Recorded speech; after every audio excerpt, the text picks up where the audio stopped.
Hello. Hey, how you doing? I'm good. How are you? Yeah, good, thank you. Good to see you. It's Yeah, been it's been a too while. long. Yes. Um, I think last time was from a campsite, I think, wasn't it was. You did a very good it? job with quite a big audience and the technology letting you down, but it was absolutely brilliant, absolutely incredible. And yeah, your story is, as I said in my post, I think worthy of a book. The journey you've been on with your health, and we've known each other for about a year now, haven't we? But I had no idea um, what you've gone through and what you have overcome, but that's maybe for another time. But I'm really glad that you're here today talking to my audience, and then people can catch up with it later, because I think it's really, really important for us to start to understand the importance of our thyroid health. And it's not probably something you think about until something goes a bit wrong, and then suddenly you realize how important it is. So for you guys that are just joining us now and watching later, Helen is an incredible nutritionist. She's actually based in France, although she's from the UK. And she has her own story of her life living with Hashimoto's disease, which is a thyroid condition. And, you know, you had a really different background, didn't you? And through a health challenge, as many of us experience, you suddenly find your whole life is turned upside down. And then you find your real, true purpose in life to help others be well Yeah. for your own experience. So, do you want to just sort of give us a quick summary of how you've got to where you are now and what you now do? Okay. So I originally trained in biomedical sciences, and I worked in the pharmaceutical industry for a number of years before moving to France. And since moving to France, I have been working as a private chef and running a catering company. With my husband, who is a trained chef, and yeah, that is pretty much what we were doing. And when my health started to become really quite bad, the only reason I was able to continue working, I think, was because I was working with my husband, and he was able to pick up some of the slack when I was at my worst. I think, other than that, I would have probably had to quit work. My illness was pretty bad at its worst point. Um, that has led me into studying and researching more into the health side of things. I was getting pretty frustrated with not getting the answers I was hoping for through medication and from kind of the doctors. So I started using my background in science to research. I studied nutrition and health coaching. I'm also studying nutritional therapy. And I also saw a nutritional therapist myself, and that really helped get to the bottom of what was going on with me and made me realise that you can actually turn autoimmune conditions around, such as Hashimoto's. You don't have to live with it. It isn't something that is permanent. Yes, you have to manage it. It's not something you can cure, but it is something you can put into remission. It is something that you can live symptom free if you manage it properly. And I did that through predominantly through diet and through lifestyle. Which is why I do what I do now, why I help others do exactly the same now, because there's just not that much information out there that is possible to recover to that extent. So I kind of love what I do now. So I absolutely love stories like yours, and I can't get enough of them. And there are lots of people out there that are doing quite incredible things with their health, aren't they? From various chronic diseases where you are given quite a doom and gloom diagnosis, which can be quite horrifying. But there are so many people out there that are actually regaining their health through many routes, not just with medication, which is very empowering, and it's very much in our control. And you can regain your health and live a really full and happy life, as you are doing now. You are living yeah. proof that it can happen, because at your worst you were you were really not able to live a normal quality of life at all, were you? No, getting out of bed was a challenge. Washing my hair, kind of brushing my hair. I was in so much pain that I could hardly hold my arms up in order to do things like that. Some mornings I couldn't physically get out of bed on my own. I had to have assistance, like my husband had to help me out. Getting up and down the stairs was difficult. I was so short of breath, literally doing anything that, like the most basic things that you take for granted, even now speaking, kind of that takes energy that you don't even think about. And for me, I found that really difficult. I stopped socializing because I couldn't think. I couldn't get the words out of my head. I couldn't speak properly. I slurred my words. I sounded like I was drunk, to be honest, which is not always the best look when you kind of in certain situations. So yeah, it made me quite reclusive, and it impacted my life massively. Because it's not just physical, is it? It's physical, No. and it's how it impacts you physically and mentally. The knock-on of the symptoms really, really can put us in such a low place that it is quite hard to imagine coming out of it, but you are living proof that you can do that. Yeah. Could you explain to the guys that are watching now and people that are catching up later, what is the thyroid gland and why is it so important? Okay. Yeah. I've made a few notes so I don't miss Mm. anything. So your thyroid gland is basically, it's quite small, and it's shaped like a butterfly, and it's located in your lower neck. So it's located just here. You can probably feel either side of it if you kind of put your kind of like little like fleshy kind of either side of your windpipe. That is your thyroid. It its main role is to control your metabolism, which is the way in which your body produces, uses, and controls your energy. So it's quite important, because if that's not working properly, then you are going to notice a multitude of symptoms. It is part of your endocrine system, which is the system which produces your hormones, which control a multitude of things that are going on in your body, like your sex hormones, your stress hormones, like I said, your energy, your body temperature, your heart rate. There's a lot of things that it's responsible for.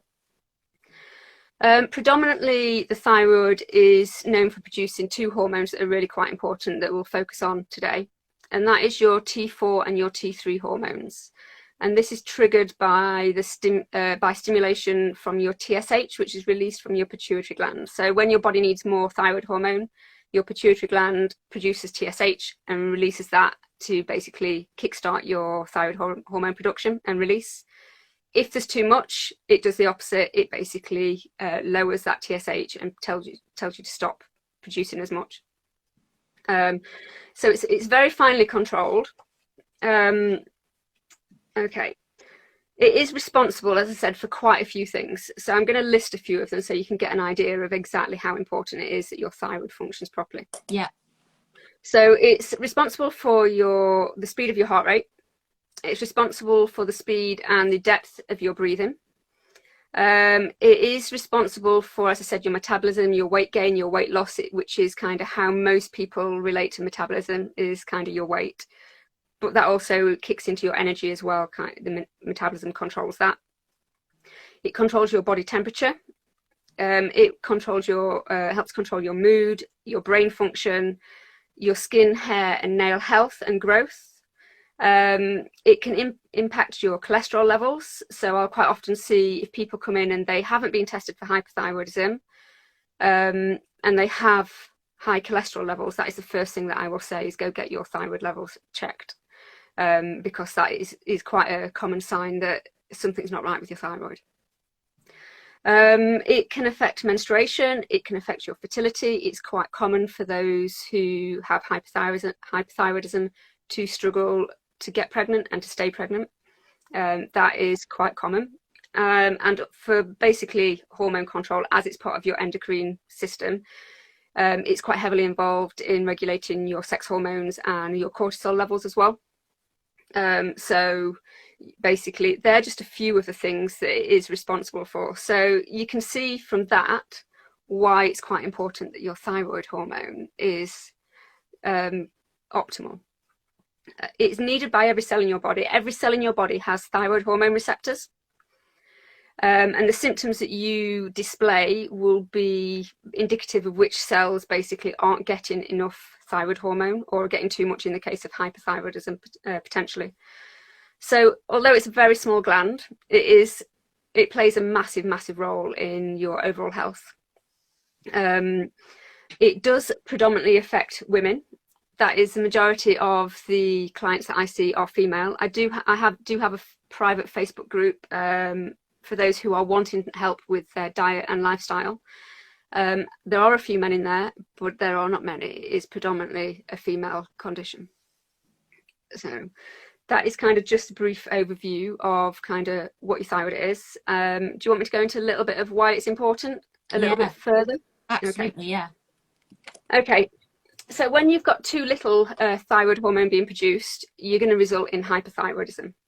It's going to slow everything down, and you are going to notice your symptoms are starting to kind of creep up. You're going to notice that you're fatigued. These are really common symptoms. You're gaining weight and you're struggling to lose it, even though you're eating healthily or you're exercising. You just can't stop putting that weight on. That is a really common symptom. Mood issues, so you can switch quite quickly from anxiety to feeling quite depressed and sad to feeling completely irrational. I had that, and I think it was really hard to deal with. You couldn't work out what your mood was going to be from one second to the next. The slightest thing could tip you one way or the other. You can notice hormone imbalances. So if you're struggling with things like severe PMS, low libido, infertility, as I mentioned before, irregular periods, they're all common signs of a thyroid disorder, of hyperthyroidism. Muscle and joint pain are really common. Cold hands and feet. I was permanently cold. Obviously I live in the mountains and it is pretty cold here at times. But I was permanently cold, and I also struggled to regulate my temperature. So if I started to get hot, I couldn't lower that. I would quickly overheat. So I had to be really careful with like things like sunstroke and things like that. Low body temperature, as I mentioned, dry and cracked skin. So if you've got really thick skin on your heels that is cracked, that is a very common symptom of hyperthyroidism, and that is something that I would again recommend getting checked if you do have that. Okay, what else? Brittle nails, excessive hair loss. Quite a lot of people, not only will they notice hair loss kind of from the head, but a lot of people will notice that the kind of end of their eyebrow starts to thin and disappear. I didn't have that, but it is a very common symptom. That kind of, so if you notice that kind of from like here on, your basically eyebrow has kind of the hair has stopped growing, get your thyroid checked. Yeah. Okay. IBS, constipation are really common with hyperthyroidism. Brain fog, poor concentration, poor memory. It's quite common for you to have a sore throat, or do you feel quite hoarse when you're speaking, so if you feel quite croaky. And it is also quite common to have swelling of your thyroid as well, so to have a goiter. Yeah.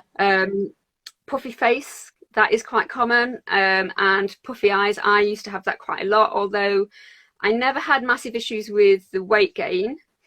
I did have the puffy face and the puffy, kind of really puffy around my eyes. I look back at photos now and it amazes me how it wasn't spotted earlier, because I had classic symptoms of it. Weakness in your muscles is really quite common. And then there are some other symptoms as well that aren't as common, but they do occur. I had pretty much all of them, unfortunately. Some people have very few of them. Some people may have fatigue, a little bit of weight gain, and that's it. But other people have the whole list from start to finish, unfortunately. So some of the things you may notice are if you're not sweating. That is quite common with hyperthyroidism. The heat intolerance I mentioned. Insomnia is really common. A low pulse rate, paleness. So I looked translucent. You could pretty much see through me. I was so pale. I never tanned, no matter how. I didn't have to wear sunscreen because I did not tan at all. I was always really, really pale. Shortness of breath, loss of appetite. Hearing loss can be a sign, as can blurry vision. Rapid heart rate on exertion, and that can be, like I mentioned before, that doesn't mean exercise, that can mean walking up and down the stairs, or washing your hair. There were times when I was showering that I had to get out of the shower because I was so out of breath and I had chest pains and I felt like I was going to collapse. So they can be all indicators that something is not going well with your thyroid. Swollen ankles sometimes present, and also tingling and numbness in your like extremities in your hands, your feet, your legs, arms. I had that quite bad. I also have a B12 deficiency, and that's quite common with that as well. So some of the symptoms do cross over of the two. but they are things that you should be looking out for. If you are experiencing those, you need to get your doctor to check your thyroid levels. So let's have a look. So that is hypothyroidism. That's what you can experience when you have it. Now, Hashimoto's is the most common cause of hypothyroidism. It is an autoimmune disease. It is not a illness or a disease of the thyroid itself. There's nothing actually physically wrong with your thyroid. It is your immune system attacking your thyroid. And that's why we need to look at basically the underlying causes when we're dealing with it. Most of your dealings with your doctor, they will treat the hypothyroidism. They will not address the autoimmune side at all. There isn't really that many successful medical treatments, so it just kind of gets overlooked, unfortunately. Okay, so your immune system specifically attacks your thyroid peroxidase enzyme, which is responsible for converting your iodide to your iodine, which is your active form, and your iodine forms part of your thyroid hormone. So when I talked about your T3 and your T4, the T3 has 3 iodine molecules and the T4 has 4 iodine molecules. So you need that TPO enzyme in order to convert the iodine into it, well, the iodide into its active iodine. And it also assists with the binding to the thyroglobulin, which is kind of the other part of the thyroid hormone. So it is quite important that you try and stop that attack. And the thyroglobulin itself, as I said, is part of the hormone. So if it's attacking that, then you've kind of got a problem at both ends. You've got a problem. You can't get the iodine you need, and you can't form the hormones you need because basically the two things that are needed in order to do that are being attacked. Okay, so that results in, when your antibodies are attacking those two things, it results in a lower level of T4 and a lower level of T3 hormone production, which is going to lower your metabolism, and it is going to increase the symptoms that you experience. So getting that autoimmune attack under control is really, really critical. A lot of people will say that you don't need to look at your antibodies. Your antibodies are just kind of there for diagnosis, to diagnose that you have the condition, and after that you shouldn't really bother with them. I don't agree with that. Basically, your antibodies are showing you how active your autoimmune attack is, how active the autoimmune attack is on your thyroid. So if your levels are really high, then your immune system is very actively attacking your thyroid. So you want to lower that. Oh, sorry, losing my voice. Okay, I think that gives a brief overview of kind of, yeah, hopefully what it does and kind of why it's important. Yeah, no, it's amazing. It's incredible what such a small thing can do, isn't it? Yeah. And knock-on effect if it's, you know, either the immune system is attacking it or it goes off kilter. You started to touch on, you know, the diagnosing stage of it. I know that a lot of people can get frustrated, not just with thyroid issues, but all sorts of chronic conditions, when they go to their doctor and they know there is something not right, and they will do some blood tests and say, yeah, you're normal, it's all fine. Or they go and get diagnosed and then there's not a lot of support for them. So what 3 tips can you give somebody that maybe is watching this later? Because I have got a question for you, haven't I, from someone that's been recently diagnosed. Yeah. What are your 3 top tips? You've just been diagnosed, or you feel there's something not right. What would you say from your experience and the people you work with? What would you offer as advice? Okay, so my first tip when you're speaking with your doctor is make sure that you are getting a full thyroid panel run, not just your TSH. It's pretty typical for most doctors to just run your TSH, and I'll give you an example of why that is not helpful. I was diagnosed celiac in 2004, and at the same time that I had my thyroid checked, and that was the first time I'd had it checked, even though I'd had a lot of symptoms for quite a while. My TSH was abnormal. They reran the TSH a few weeks later and it was fine, and that was it. They didn't pursue any other testing, and I didn't then have it retested for another 8 years. All the time I was getting sicker and sicker and really struggling day to day.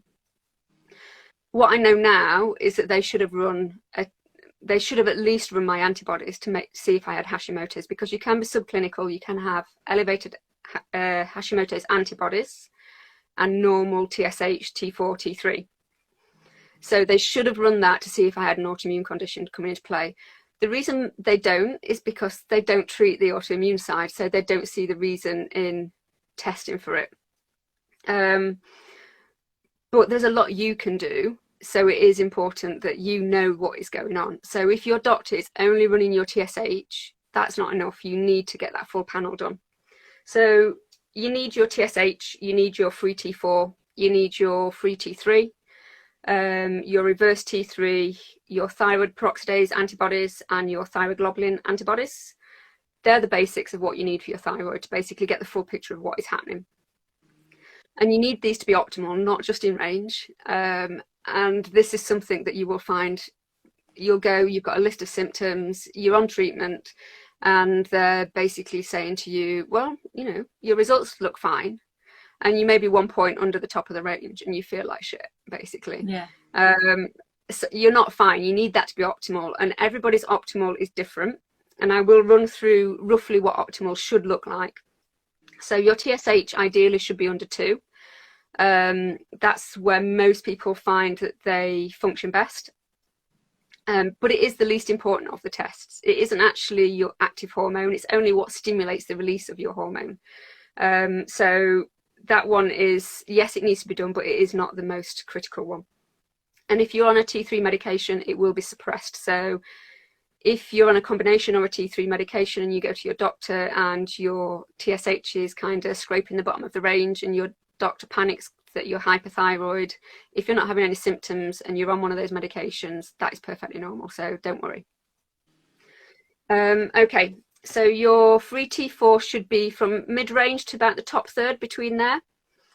And your free T3 should be in the upper half of the range, but ideally you want it in the top third. Your reverse T3 should be right at the bottom of the range, so it should be scraping the bottom, like 1 or 2 points of the range. If it's getting higher than that, you've got a conversion issue, or there's stuff going on that you need to address, such as infections, illness, stress. If you're using calorie restriction or excessively exercising, they're going to elevate your reverse T3. And then your antibodies, as I mentioned before, you want to aim for these to be as low as possible. And ideally, if you can get them under the range of what is classed as Hashimoto's, that is then classed as being in remission, that your immune system is no longer actively attacking your thyroid. That is possible. I've done it. I've done it with clients, and it means that you are stopping and slowing that autoimmune attack, and that you are getting rid of those symptoms so that you can kind of basically live how you want to be living and not struggling every day. So that's my first tip, is make sure you're getting all the tests that you need to be getting and make sure they're optimal. The second would be, when you're dealing with your doctor, is also to ask for your certain nutrients to be tested as well. There are certain nutrient deficiencies that are very common with Hashimoto's, and I'll briefly run through those, the thyroid specific nutrients. So iodine, as we mentioned before, you need that in order to make your thyroid hormone. This can be controversial, and there is a lot of information out there of don't supplement with iodine if you have Hashimoto's, and then there's other information saying do. It was a game changer for me, but you have to do it right if you are going to do it, and you need to get tested before you even think about supplementing. And you need to make sure you're taking the co-nutrients with it, because it can be quite detrimental if you are not. So selenium and zinc are two others that are really very important for your thyroid health. They're needed by a certain enzyme, which is the 5-deiodinase enzyme. I always struggle to say that. Which helps convert your T4 hormone into your T3 hormone, which is your active form. And selenium can also help lower your thyroid peroxidase antibodies. So making sure they're optimal is really important. They can be tested through your GP. The iodine that I mentioned before, that's a specific test that you need, and you need to get that through a private lab. That's not something you're going to get through your GP. It's not very expensive, but it is worth doing. Iron is something, and is another thing that is commonly low in those who have Hashimoto's, and this is needed by that thyroid peroxidase enzyme that helps make and convert your hormones. So you need to make sure that is optimal. and tested regularly. Every time I get my bloods done, I make sure I get my iron panel and my ferritin run alongside it, so I know what's happening. Vitamin D is another critical one for anyone with an autoimmune condition. It is an immune system regulator. So if your immune system is happily attacking some part of your body, which for Hashimoto's is your thyroid, you want your vitamin D to be optimal so it can help control your immune system as it should do. It can also help lower your thyroid peroxidase antibodies. Research has shown that. And you need to make sure you're taking the co-nutrients that go with it as well, same as for the iodine that I mentioned.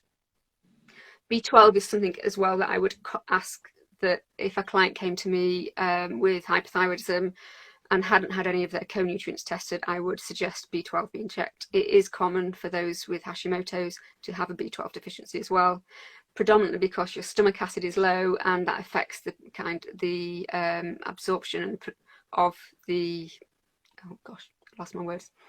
It affects the intrinsic factor production, which helps the absorption of the B12. So you can't really absorb your B12 without that production of intrinsic factor. So it is important that that is checked as well, especially if you are being treated and you have lingering symptoms that aren't going away with medication, then definitely get that on the list of being checked. And again, same with the other tests, optimal. Aim for optimal. Don't aim for just in range. You want them to be kind of where they should be, not just kind of scraping in or kind of just above or just below the range. So, and then my third tip when you're dealing with your doctor is if your medication isn't working for you, get it changed. Try a different medication. There tends to be a standard prescription of levothyroxine, which is the T4 only medication. That is pretty much what is prescribed as a standard to start with. And for many that is fine, but not for all. It certainly wasn't for me. I didn't do very well on it. I still had pretty horrendous symptoms. It did help somewhat, but it did not get rid of those symptoms. So if you have got symptoms persisting, get your labs checked and make sure you're converting your T4 to your T3 correctly. So if your reverse T3 is elevated and your free T3 is low, that indicates that you're not converting very well. Also, if your doctor isn't testing reverse T3, look at your free T3 levels and your free T4. If your free T4 is normal, but your free T3 is low, even if it's in range, but it's really low, that indicates that you're not converting your T4 to your T3 correctly. So you might want to consider adding in a T3 medication or a combination medication or an NDT, a natural desiccated thyroid. I had to add in a combination medication. And that made a massive difference for me. Again, it didn't get rid of all my symptoms, but it did help. So it is something worth considering. And if your doctor point blank refuses to run the tests and to even try changing your medication, look for a new doctor. It's your health. You don't have to live like that. And if they're not going to help you, find somebody that will. And the bonus now with what's going on with COVID is a lot of clinics, a lot of doctor surgeries, private doctors are now offering online consultations. So you are not limited to the doctors in your area. You can do your research, find out who is treating it fully, doing the full panel, kind of looking at all the medication options, looking at diet and lifestyle, and pick the doctor that you're looking for. So they are my top 3 tips for when you are dealing with kind of getting diagnosed, getting treated, and kind of the common things that tend to crop up. Yeah, that's brilliant. Thank you. And I love that last bit about, if you're not getting the service you think you deserve, then change the doctor, because I think it's very common and quite normal for us to get that. It's that kind of thing where it's like white coat syndrome in a way. You see a doctor and you just think, this is it. I have to just say yes, okay. And you scuttle in and you scuttle out. I know now at the moment it's online. I haven't seen a doctor in years, thank God. But, it's kind of all online. Whatever it might be, you have a finite amount of time, and we're very polite, and we just accept what we're told, and we don't ever question things. So I think it is very important that you do question when it comes to your health. Absolutely, 100%. So we did have a question from somebody that's recently being diagnosed with an underactive thyroid, and at first it was suggested to them that they can try and manage it naturally. Then they've been told that they actually need to go on medication. They would like to know, like, broadly speaking, would you say that it is possible to manage an underactive thyroid with lifestyle and diet changes?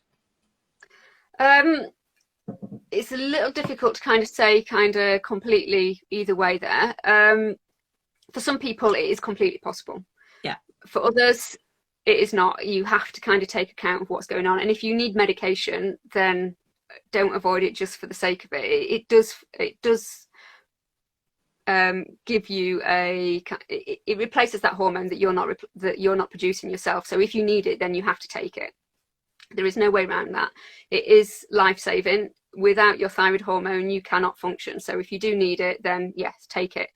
But if you catch it early enough, if you catch it with subclinical Hashimoto's, so you've got elevated antibodies and all your other results are in range, then it's completely doable to try at least without medication before. I mean, most doctors won't even try put you on medication at that point anyway.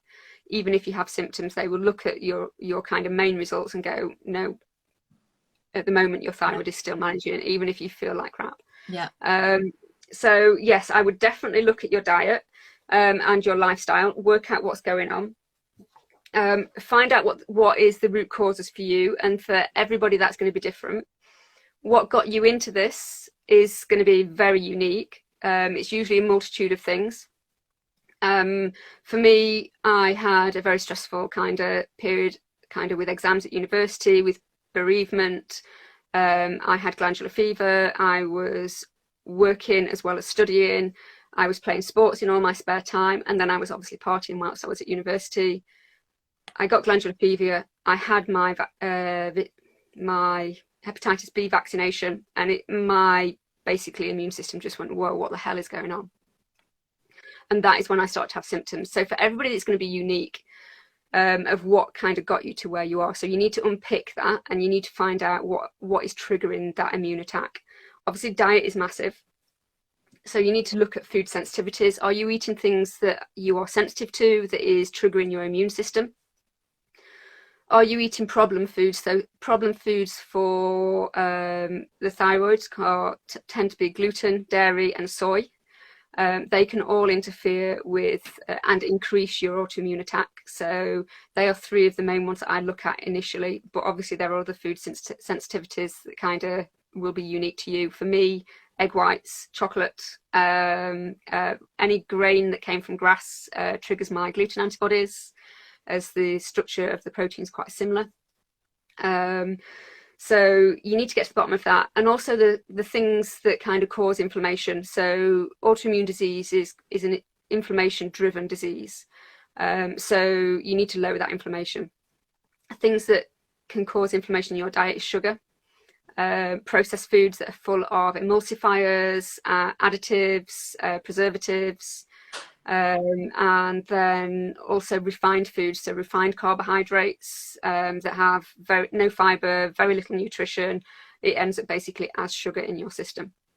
So you want to be looking at those foods.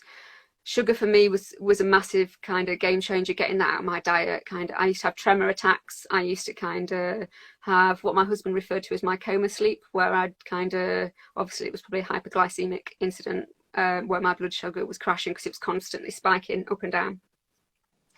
Where I'd have to lie down instantly, and I would be out for the count. And he couldn't get a response out of me. He couldn't wake me. It was quite scary, I think. It felt more like being unconscious rather than asleep. So getting sugar out of my diet helped me massively. It kind of got rid of all that. It gave me more energy. It helped with the brain fog for sure. Like I said, you need to look at nutrient deficiencies and address those through diet and supplements if necessary. You need to look at your digestive process and see if there's any imbalances in there. Have you got like an imbalanced gut bacteria? That speaks directly to your immune system. So if your gut bacteria are unhealthy, if you've got a lot of bacteria in there that are kind of what we kind of call the bad guys, then and not so many of the good, then they're out of balance and they can't do what they're supposed to do. They can't regulate the immune system. So you need to make sure they're healthy. You need to look at your stomach acid. That is really, really important for those with Hashimoto's. It tends to be quite low. It's very associated with Hashimoto's to have low stomach acid. If you've got low stomach acid, you are not producing your digestive enzymes. You are not producing things, like I said, with the intrinsic factor for absorbing your B12. You are not going to be breaking your food down. You're not going to be absorbing your food properly, which means you're going to be deficient in certain nutrients, but it's also going to be damaging your gut wall. It's going to be impairing your immune system and increasing that response. Other things to look at further down the line, if you've looked at that and things aren't improving, you need to look at testing for things like SIBO, H. pylori, Epstein-Barr virus, Candida. All of these can kind of play havoc with your system, and getting that under control and getting rid of those is really important. And a lot of this is going to lead to basically leaky gut, and things are then getting out of your gut into your bloodstream. It's then triggering your immune system, and that's going to make your immune system attack things that it shouldn't be attacking way more than it should do. So that's why diet is so important. And then lifestyle, there's various things with lifestyle that you need to consider. Stress is a major one. It really does impact your thyroid massively. If you're stressed, even if it's that underlying like kind of level of stress that's just always there, that is going to lead to increased cortisol. It's going to lead to blood sugar dysregulation. You're going to notice that your T4 to T3 conversion drops. So that means your metabolism is going to slow down, your symptoms are going to increase, and it also increases your T4 to reverse T3 conversion. So getting your stress under control is massive. For me, it was something I overlooked for quite a while because I had been told by doctors, it's all in your head, you're imagining it. So I was very resistant to addressing the stress side of things. Stress does have a physical response in your body. It does cause physical symptoms. I'm not saying to anyone that you are imagining it, that it is in your head, because I know how unpleasant that is to be told that, but it does play a part. You do need to try and manage that. So you do need to introduce techniques such as meditation, EFT, like Rachel kind of does. Your deep breathing, visualization, even just taking time for yourself, which most of us don't do. It's really important. And then making sure you're getting good sleep, making sure you are exercising, but not excessively, because that can cause too much inflammation. And then you need to look at things like the products in your kind of life, your beauty products, the amount of chemicals we have in our products that are endocrine system disruptors. And obviously, as your thyroid is part of your endocrine system, if you knock one out of balance, you are going to knock your whole endocrine system out of balance. So it's going to affect your adrenals, it's going to affect your sex hormones, so your libido, your fertility, things like that. So you need to kind of really look at what you are putting on your skin, in your hair, what you're cleaning your house with. I had to really look at that. One of the big ones for me was hair dye. Until I got kind of the diet out of kind of sorted and I started to feel pretty good, I dyed my hair about 3 months after I changed everything, and it made me so sick.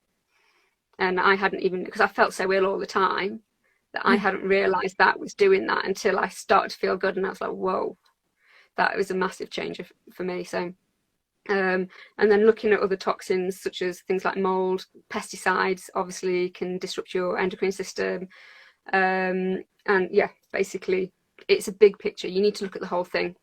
It is perfectly doable to manage it. I do it every day. I don't feel deprived from what I eat or from the lifestyle that I kind of live now.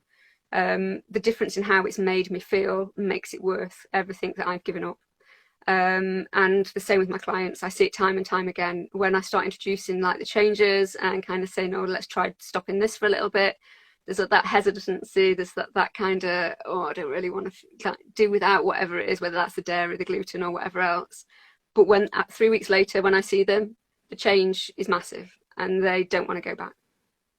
So it is definitely worth looking into. I can't prescribe a specific diet because we're all individual. So what works for one might not work for another person. So the AIP for me was good. For other people, they found it doesn't help. They found ketos help them, or kind of like the SAD diet, the oh gosh, I can't think now. The SAD? Carbohydrate. The standard American diet? Yeah, no, not the SAD, it's the, oh gosh. It's gone. I can't think of it. It'll come to me. I bet it'll come That's to me okay. as soon as it can. The low carbohydrate diet. Yeah. I can't remember it now. Yeah. Specific carbohydrate diet. I think Yeah. SCD. I think. Yeah. But yeah, it is very individual. So yeah, you have to dig down to find that. And if you're struggling, don't do it on your own. I didn't. I got help. It's very difficult to be objective when it's your own health. When you don't want to remove a certain thing or change a certain habit, it's much easier to do when somebody else is telling you to do it and why you should be doing it than trying to do it on your own. I found that even now, if I have a blip with my health, I go back to my nutritional therapist, Yeah. because they keep me accountable. They can look objectively at what's going on in my life with my diet and say, oh, you've changed that, or kind of this is happening and we need to kind of address it. It's very difficult to do on your own, unfortunately. Yeah.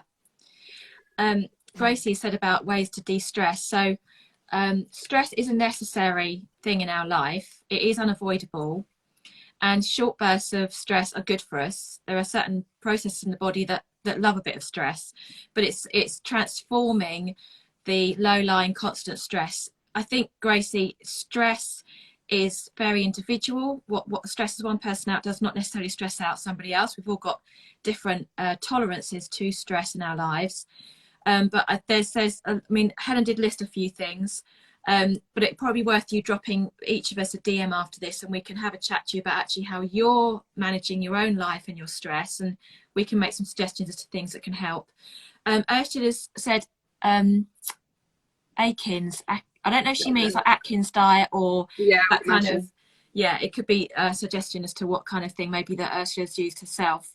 Atkins isn't used so much now, is it? It did get a bit of bad press. Yeah, it's not the best balanced. No, but there's it's more like that. It's that paleo kind of approach, isn't it? Which is like clean eating, basically whole foods. But I think the important thing is it is individual to every single person, and it is hard to do it on your own. So you must reach out to Helen. She is very happy to give you some general advice on your own situation. And, you know, when people work with you, explain to us briefly before we finish, how can people work with you? Because your experience, your life experience of this is incredible. The knowledge you have since learned on how to manage this, whether you're on medication, whether you've somehow avoided it, whatever your situation, how do you work with people, and how can they work with you? I've got a couple of things going on at the moment. So I have a 1-to-1 6-month Hashimoto's healing program. That is completely bespoke. It is tailored to you. So basically I look at what is going on with your diet. I look at what is going on currently with your lifestyle. I also look at your health history, your family health history, and basically put the whole picture together of what is likely, what's got you where you are now and what is keeping you there, how we can change that. So that's what it does. I walk you through step by step every change you need to make. I keep you accountable. I give you the support you need, and I see you probably every 3 weeks with that. And you have the email and messenger support in between, so you're never on your own if you have a question. That is very hands-on. That is very personal, and it gets amazing results. The clients that I've worked with it have the same results that I have. They're now living pretty much a normal life again, enjoying it, have no issues with fatigue or mood issues or the kind of brain fog, the weight kind. It does work. It is intense, but it is worth it. Then I have a weight loss program at the moment, Hashimoto's weight loss roadmap. This is a self-guided mini course, so it walks you through exactly what is stopping you from losing that weight, what things you need to change, how you can change those, and it also comes with a 14-day meal plan with recipes and shopping lists, so that you don't even have to think about it. You can just follow it and repeat if you wish. They're the two things that I have going on at the moment, so you can find information on both of those in my bio, in the link in there. And also, obviously, if you want to DM me, my DMs are always open. I'm always happy to answer questions. So. That has been absolutely incredible. I mean, the amount of information you passed on to us in that 45 minutes has been mind-blowing. And I guess there'll be a lot of people watching this later and re-watching to make notes, because there's so much to take in. But yeah, Helen is such a helpful, incredible nutritionist. don't hesitate to reach out and ask any questions. We're both here to support you in any way we can. Thank you so much for being on here today and for sharing that with us and giving us your time. I'll pop this onto my grid, and I'll put some links in so that you guys can find Helen, and I'll hope to see you again soon. Thanks. Thank you so much. Have a good evening. Yeah, you too. Take care. Thank you. Bye-bye. Bye.